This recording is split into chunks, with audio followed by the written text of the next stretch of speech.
Bonjour à tous, je suis Di, je travaille avec le Dr Pralinus sur Magical Doremi, la série abrégée. Je fais quelques voix ainsi que le montage et je travaille aussi sur le fanzine Fluff and Smut. Alors cette chronique, Londres m'a déconstruite, le titre portant bien son nom, je vais vous parler des 3 ans passés à Londres et de mes expériences. Attention, cette chronique va se transformer en 36-15 My Life incessamment sous peu, je vous préviens. Alors, l'aventure commence en 2013, alors que j'étais désespérée de trouver un boulot après la fac. Et oui, pour une première expérience, il faut une première expérience, c'est connu. Donc, j'ai décidé de changer de paysage, car n'ayant ni chair et tendre, ni enfant, ni boulot, j'ai opté pour l'option au pair. Au pair, en gros, ça consiste à devenir nounou pour une famille qui te logera dans son pays. Et je dois avouer que j'ai été pas mal dépaysée en passant de l'autre côté de la Manche. J'ai noté dès mon premier jour une nette différence entre Paris et Londres. De base, tu sens bien que la ville est super touristique et faite pour que les gens prennent leur temps. Mon Dieu, ils prennent leur temps. Je vous dis pas le nombre de fois où j'ai bougonné parce que quelqu'un devant moi n'avançait pas. Bon, bref, tout est fait pour être visité et vu. Les rues sont ultra pop. Interdiction de laisser ton chien faire caca par terre sans ramasser la crotte, aussi bien dans les parcs que sur les trottoirs. Et parlons-en des trottoirs qui sont vraiment larges et accessibles pour les poussettes et les personnes non valides. D'ailleurs, même les transports sont bien adaptés pour ça, hein, les bus en particulier.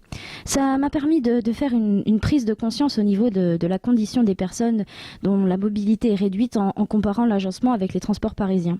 D'ailleurs, Londres est vraiment pratique car tous les lieux intéressants sont concentrés au cœur de la ville. Quand t'as pas de thunes, c'est pas grave, tu peux aller te balader dans les parcs où j'ai vu des gens en maillot de bain faire du sport, des batailles d'eau et des barbecues l'été. Si, je vous jure. Tu peux aussi visiter les musées gratuitement ou voir des amuseurs de rue, il y en a plein. Et c'est toujours agréable avec un ou des amis. D'ailleurs, petit point que j'ai noté en me baladant dans les rues, la publicité est super inclusive. J'ai vu des affiches, des personnes tatouées, percées, aux cheveux roses, grosses, invalides, racisées, voire tout ça en une seule et même personne. Et ça m'avait vraiment frappé pour le coup. Et ça m'a fait me sentir comme si on était bienvenu à Londres, qui que l'on soit en fait. Par contre, n'idéalisons pas cette ville. Hein. Londres, on voit pas de sans-abri car ils sont systématiquement chassés. Hein. On les voit pas dans le métro et rarement dans les rues. La misère existe mais on la cache. Néanmoins, les gens sont moins sur qui vivent, moins sur la défensive ou l'ignorance de l'autre, car ils peuvent se le permettre. Vous savez, le keep calm and carry on, ou littéralement rester calme et continuer, se ressent beaucoup dans le comportement des Londoniens. Certainement parce ils ont moins la pression exercée par la violence des transports en commun dont je parlais tout à l'heure. Comme on est moins collés les uns aux autres, on se supporte plus et pourtant c'est une grande ville. Hein. Les gens sont même plus attentifs. Il m'est arrivé quelquefois d'être perdu ou mal dans la rue et les gens venaient d'eux-mêmes me prêter main forte. C'était vraiment agréable et ça donne vraiment envie d'être poli, souriant et ça crée une sorte de cercle vertueux de gens qui se soutiennent parce que la triste vérité, mesdames et messieurs, c'est que quand t'es londonien, londonien, t'es vraiment dans la merde. Jusque-là, j'ai complimenté la ville pour l'avantage social que ça donne, mais vraiment, le niveau de vie est horrible. Les loyers sont chers, les transports aussi, et t'as à peine de quoi t'amuser. Parce que autant Londres, c'est super pour améliorer ton anglais et de faire des expériences au travers des petits boulots qui sont faciles à décrocher si tu montres que t'es motivé. Les aides sociales sont quasi inexistantes et on te rembourse même pas la moitié du transport quand tu bosses. Et si tu gagnes au-dessus du SMIC, on te taxe direct ce que t'as gagné. Ça donne pas très envie d'y habiter, non. Je pense que la solidarité londonienne se fait à base de regards compréhensifs en mode « on est dans la merde, hein. Allons boire au pub ». Et toute cette ambiance, ça m'a vraiment métamorphosée en tant que personne, car moi, de base, j'ose pas trop aborder les gens dans la rue pour une question, ou j'ai peur d'importuner, ou qu'ils se moquent de moi une fois le dos tourné, parce que je suis assez insécure. On a toujours peur de paraître bête dans les yeux de l'autre, et j'ai pas senti cette pression à Londres, parce que j'ai réalisé que ma peur venait de la communication, et que j'avais peur de ne pas utiliser les mots appropriés, mais en anglais.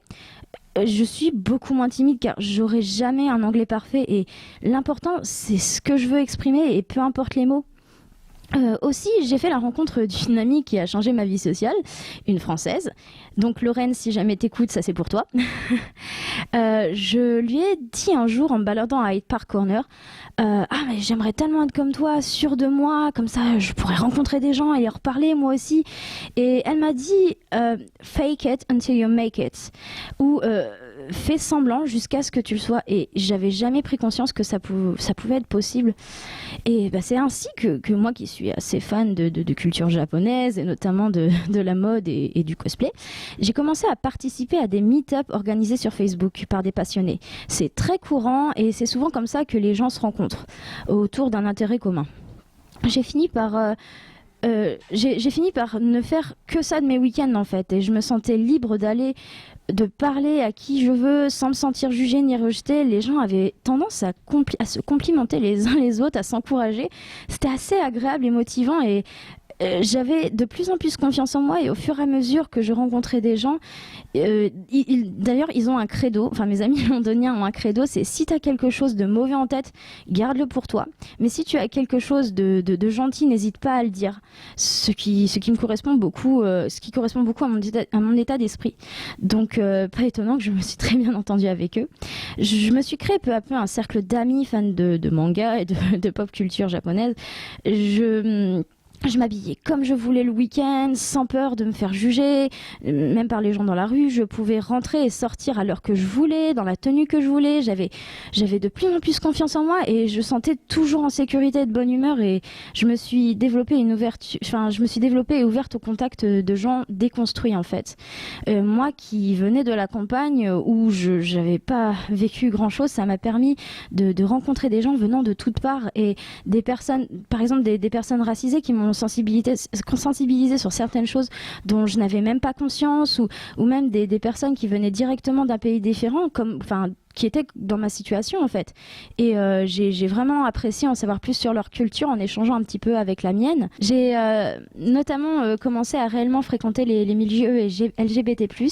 J'ai appris pour la première fois les différentes sexualités, les questions de genre, et ça ne m'était jamais vraiment venu à l'esprit auparavant. J'ai rencontré des gens qui, avant même de donner leur nom, donner leur genre ou leur orientation, ou d'autres qui ne se sentaient pas à l'aise avec les étiquettes.